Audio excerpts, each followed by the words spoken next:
Vous vous souvenez sans doute de cette liste, publiée pour la première fois à l'automne 2009, soit au moment où la crise mondiale avait soulevé une vague inquiétante de nouvelles mesures de protectionnisme.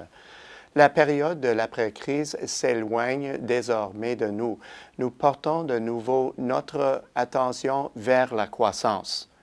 Est-ce que les efforts multilatéraux et les immenses ressources consacrées à la libéralisation des échanges commerciaux depuis des décennies se poursuivront ou devons-nous plutôt nous attendre à ce que le protectionnisme, l'ennemi juré du commerce international, soit un héritage persistant de la récession?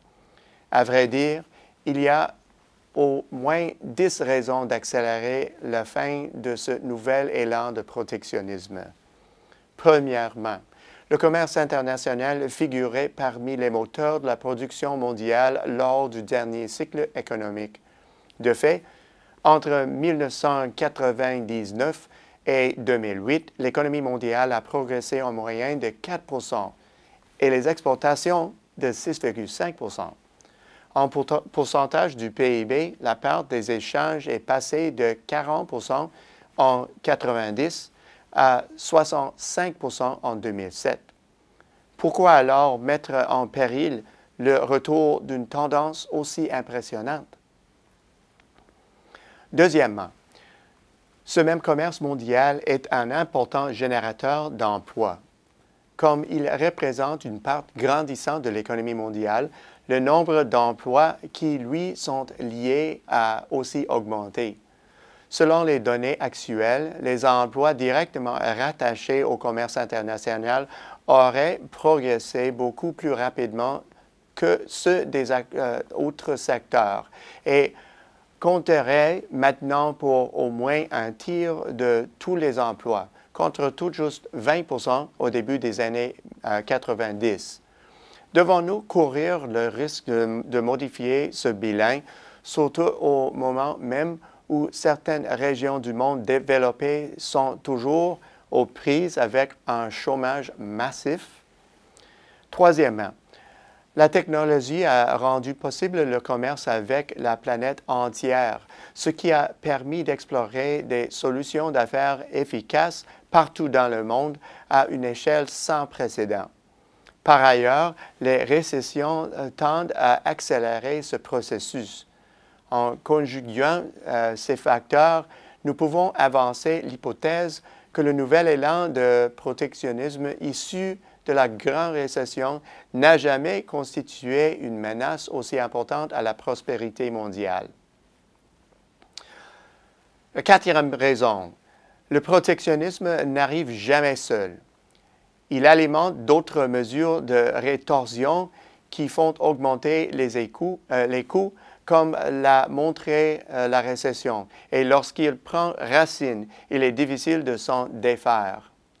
Cinquièmement, avec le temps, les entreprises s'abritant derrière les murs du protectionnisme tendent à devenir moins productives et moins performantes. La sixième raison, les ressources nécessaires pour appliquer les mesures protectionnistes peuvent être utilisées à meilleur escient. Septièmement, de nombreuses multinationales réalisent le gros de leurs ventes dans d'autres pays que celui où elles ont leur siège social.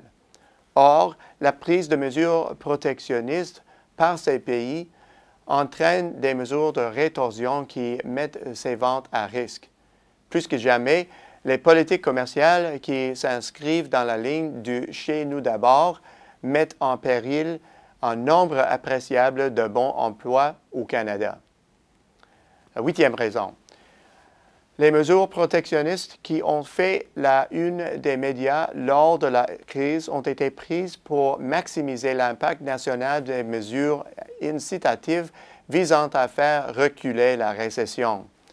Tout cela aurait été logique si une poignée d'économies avait adopté des programmes d'incitatifs, mais ce ne fut pas le cas. Résultat, la perception qu'il faut perturber les flux commerciaux a été réduite à néant. Les programmes de relance et d'austérité étant désormais chose du passé, ce motif d'ériger des remparts pour mettre à l'abri les économies a été mis au rencard. La neuvième raison. Le protectionnisme est un système essentiellement antagoniste qui produit des tensions bilatérales et multilatérales inutiles. La montée de l'agitation politique observée dans la foulée de la crise a accru la nécessité de désigner un ennemi extérieur. Alors que nous assistons à la relance de la croissance mondiale, ces sentiments devraient diminuer en intensité et, dans le même temps, discréditer un autre motif injustifié d'opter pour le protectionnisme. Et enfin, qui fait les frais des mesures protectionnistes nationales? Les gens, même qu'elles sont censées protéger les consommateurs du pays.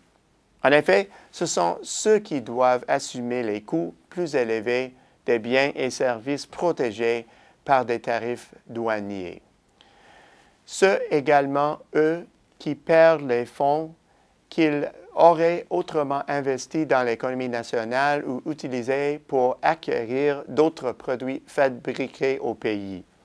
L'adoption de cette mesure fiscale inefficace qui prolonge la récession n'a donc pas vraiment de sens. Au bout du compte, même si la liste est loin d'être exhaustive, il est triste de constater que le protectionnisme se vend presque toujours très bien en période de recul économique et ce, malgré les avantages maigres et temporaires qu'il procure par rapport aux gains incalculables de la mondialisation du commerce. Quel est notre espoir? Simplement que ces politiques soient rapidement oubliées au gré du rétablissement continu de l'économie. À la semaine prochaine, c'est Peter Hall.